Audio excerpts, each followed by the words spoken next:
Sound like old Leif Crick from back home. It does for a fact. What do you suppose that no account wants around here?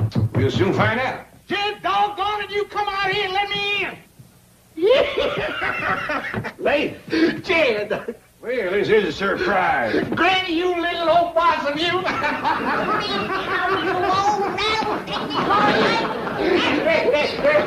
She ain't changed a bit, has she, Jed, huh? No bigger in a minute and scrappy as a banyan. Hey, look who's here. Howdy there, Mr. Crick. Sure is good to see you. Ellie Mae Clark, you're as pretty as a fistful of pink hollyhocks.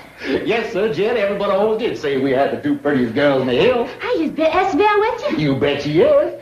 Hey, where's Jethro? He ain't home from school yet. How about Morty? Bring her along? Oh, I had to leave my woman home to do the chores, Granny. Roof needed patching, well caved in, had to be dug out, mule needed chewing, lots of little things like that. You know, we just poor gully jumpers. We don't roost high on a hill like you folks. Esbel ain't out in the car, and Mrs. Crick neither. I had to leave my woman to home, Ellie Mae. And Essie Bell, she's over at the motel unpacking and purdying herself up. Motel? Well, Leif, we got plenty of room to take care of you and Essie Bell right here. Well, now, Jed, you know I ain't one to trade on a friendship.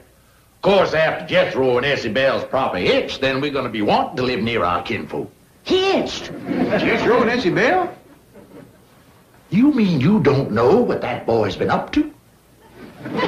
No, I can't say as I do, Leif. And we's got some talking to do, man to man. Come on, Ellie, we'll make a pot of coffee. Right, Mr. Crick. Yes, sir, you got a couple of fine women folk there. I reckon you're as proud of them as I am of mine. I reckon. I reckon you'd want to see right done by Ellie Mae just the same as I'd want to see right done by Essie Bell. I reckon. I reckon you wouldn't want no young man playing fast and loose with her feelings. I reckon. I reckon man's daughter's just All right, about as... Leif, supposing you stop blowing on the fur and get to the hide, what are you trying to say? It don't come easy saying what I got to. Well, let's go in and sit down and give it a try.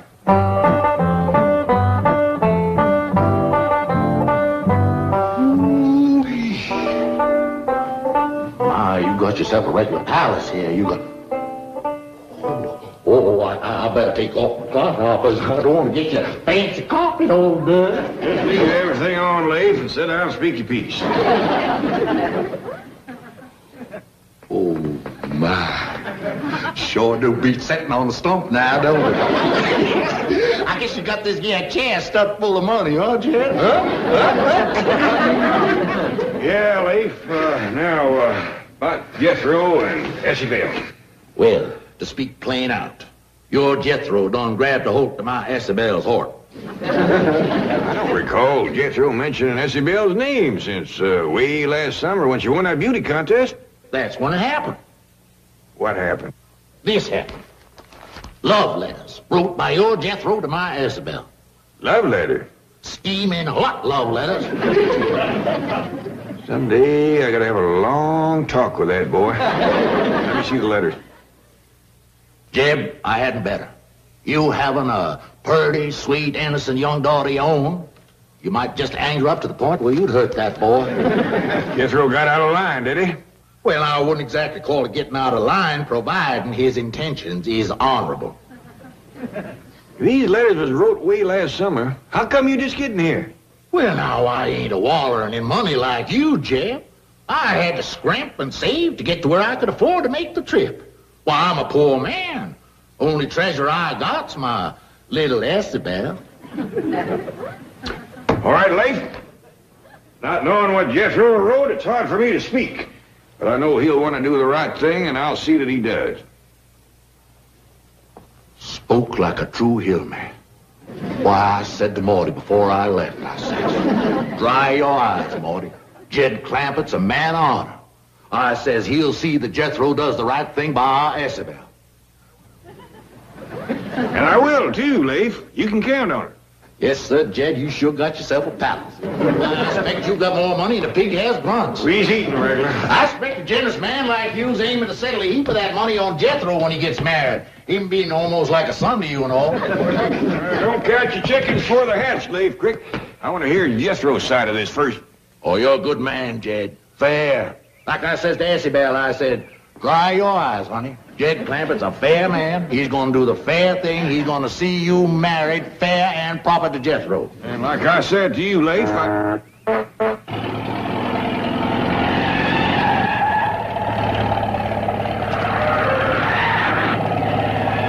Whoever's driving that truck's mighty shy on brains. That's Jethro.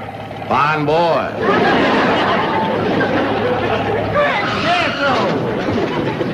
Just call me Daddy, boy.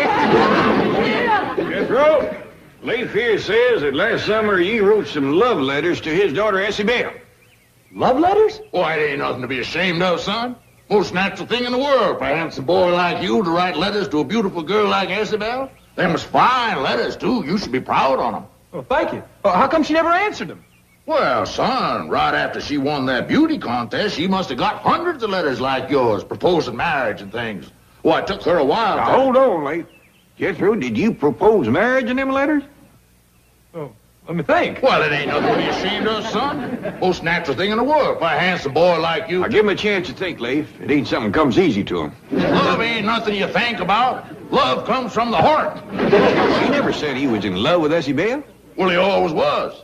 You remember when you used to tote the books home from school? Old Mel Pratt, he took them away from you and beat you up? Yeah, but he was twice as big as me. Yeah, but if you was to marry Isabel now, that would sure leave old Mel Pratt drinking from an empty jug. Yeah? Yeah. This ain't something you have to decide about right now. Well, of course you don't.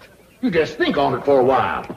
Think about how Isabel's the prettiest girl in the hills. Yeah? Best dancer, too.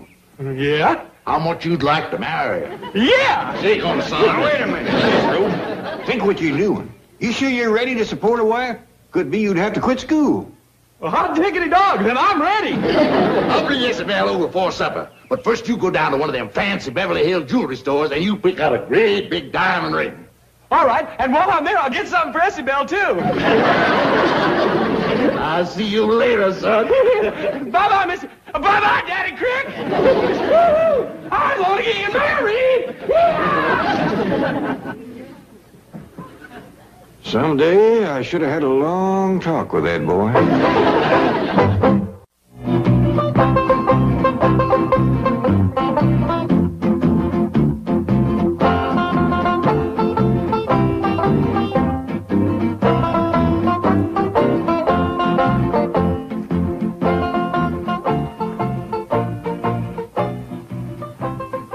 Just a moment, please. I'm sure you must be in the wrong place. Is this a jewelry store? Well, yes, but we sell only the very finest and most expensive pieces.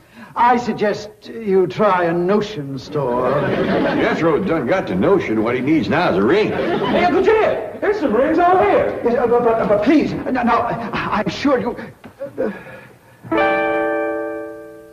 Them red diamonds is pretty.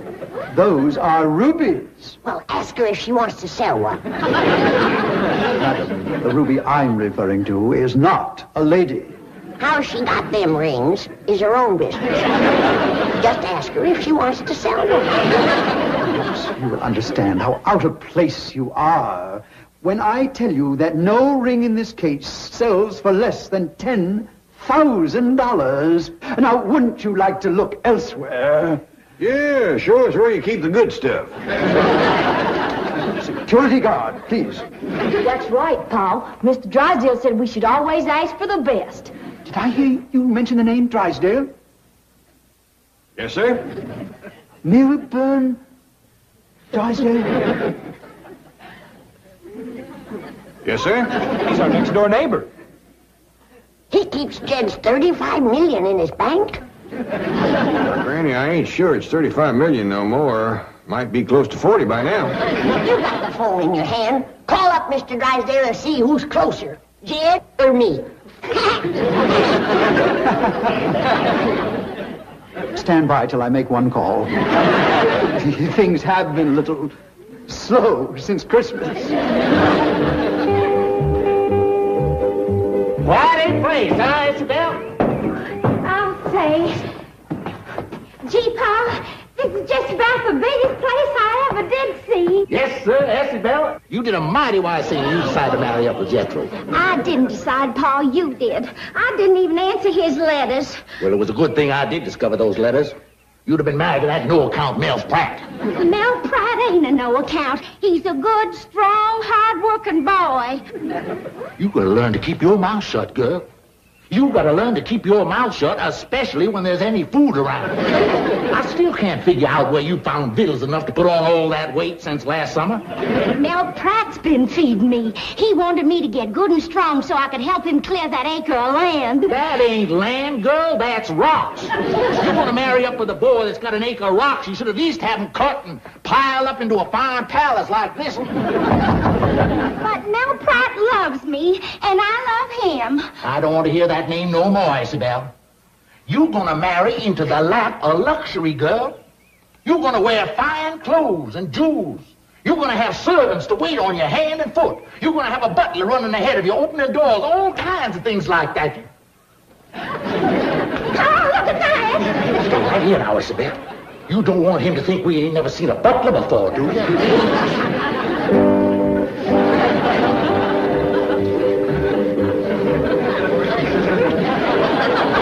I do hope you'll tell Mr. Drysdale how well we have treated you here. Ah, here we are. Now, this is the engagement ring. Thank you. You might, in a subtle way, of course, let the bride know that she is getting 10 perfect carats. Well, that's mighty nice of you. Nice my foot. After the money you spent, he could at least send her a smoked ham. And here are Madame's lovely necklace and earrings. How many carats did I get? About 50. But of course, they're not perfect. Well, in that case, I'll take turnips.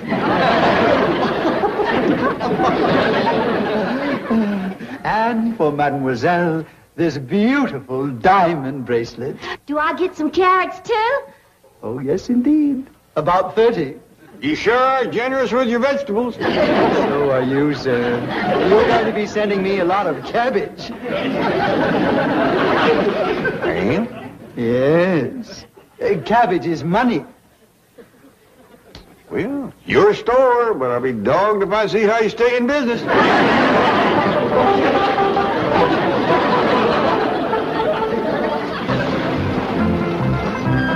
Looks like Leif and Essie Bell is here. Yee-hoo! I want to see my sweetie. Now, Jethro, you get a hold of yourself. I don't want you running in there and picking up that little girl and scaring her half to death. Yes, sir. You put the truck away. I'll wait for you here. We'll all go in together like a proper family order at a time like this. Yes, sir, Uncle Jed.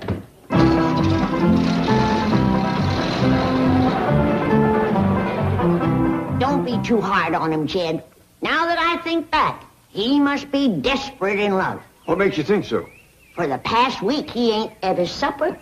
For Jethro, that's desperate. That boy'll eat anything that don't bite him first. Who's that a-coming, Pa? Looks like that Beverly caterers. Yeah, the young widow that cooks for folks.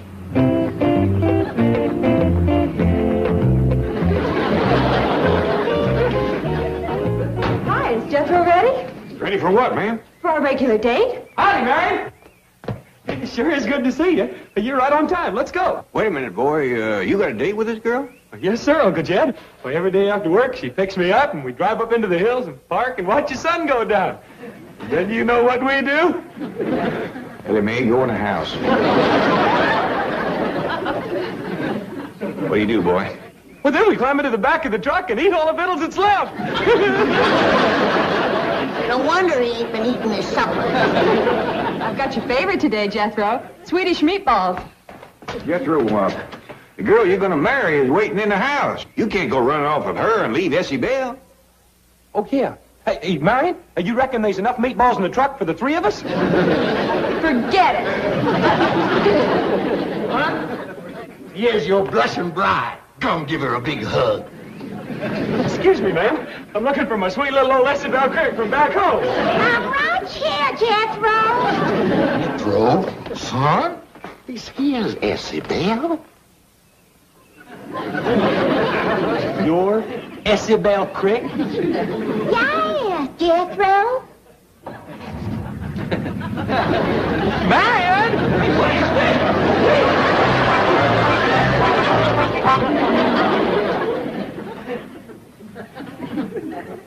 Isabel, I just can't stand to watch you suffer. Ain't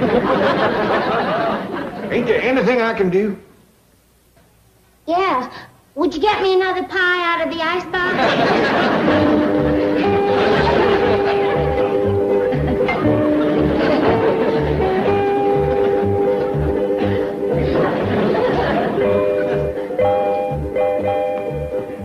There you are. Thank you. Want some? No, not right now. You don't appear to be too unhappy. Oh, heck no. I like pumpkin pie as well as apple. I mean, about Jethro running off. Mr. Clampett, if I told you something, would you promise not to tell Pa that I told? 'Cause he told me not to tell you. And if you tell him I told, well, there just ain't no telling what he might do. Near as I can sort out the tails and the toes, I think I can promise. It ain't Jethro I'm in love with. It's big old Mel Pratt back home. Well, now, tell me more of what your pa told you not to tell.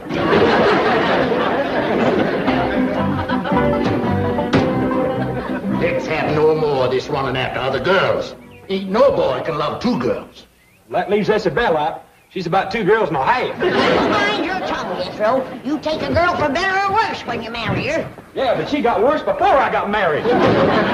Picture me, Leif. I'll look after Essie Bell. Come on, boy. Let's start talking about this wedding. Well, Mr. Crick, You call me daddy now you're marrying up with my daughter. but Mr. Crick, I don't think I want to get married to nobody. I want to finish the 6th grade so as I can be a brain surgeon. You should have started thinking about that before you wrote Essie Bell them hot, steaming letters full of love talk. I don't remember no love talk. You don't, huh? Now, just how'd you start them letters? Dear Essie Bell. Well, ain't that love talk, calling a woman dear? It is. I'm in trouble with a lot of women. Men, too. Well, Leif, I see you fetched him back all right. Now, Jethro, you get upstairs and get packed for your honeymoon. Oh, but Uncle Jed, I don't Oh, get up there and do like I tell you. Oh, yes, sir. You're a good man, Jed. Fair. I try to be. What do you think of my giving Jethro and Essie Bell my house for a wedding present? Oh, that is fair. That is really what you call fair. Of course, it's just a little 2-room place, but they'll make out. well, I ain't the best at counting, Jed, but I done towed up 12 rooms since I've been here. Oh, I ain't talking about this place. I'm giving them my little shack back in the hill. Back to home? Yeah, there's a half-acre land goes with it. Of course, it's mostly rocks and stumps, but a couple of strong young'uns like Jethro and Essie Bell have that thing cleared in 4 or 5 years. Is that all you're gonna give them? Oh, shucks, no. Essie Bell, fetch in that other wedding present I give you. Coming, Daddy Clampett. That's better. I always said you was a generous man. Why, just before I left home, I said to Morty, I said, why, Jed Clements, a generous man. Why, there's just no telling what he, what are you doing with him? Daddy Clampett gave him to Jethro and me to take home with us. You can't take him home with you. Why, folks is liable to think he's my grandson. Well, you could tell him he's a monkey. That ought to clear it up, leastwise for some folks. Jed, you mean you ain't gonna give the young'uns no money? Oh, you bet I am. Here you are, Essie Bell. Here's a brand new penny for you to nail up over your cabin door. Ain't nothing brings you luck like a new penny. Thank you, Daddy Clampett. Look, Pa, ain't it shiny? You get that thing out of here. Why, you'd be better off marrying that Mel Pratt. He's got a whole acre and a nice cabin, and he's got a sow with a litter of pigs. Now, just a minute there, Leif. Essie Bell was promised to Jethro. While we're on that subject, let's have a look at her dowry. I ain't got no dowry, Daddy Clampett. Here, You don't want Jethro marrying no girl without a dowry. Now, Mel Pratt, he don't care. He'll take a dowry or no dowry. How soon's the wedding? I'm all ready to dance. There ain't gonna be no wedding, Granny. I'm taking my assy out of here. Come on, Isabel. Now, just a doggone minute. I got all dressed up to have a wedding dance. Now, let's have it. Well, she's gonna marry Mel Pratt. Don't bother me with details. Let's get on with the wedding dance.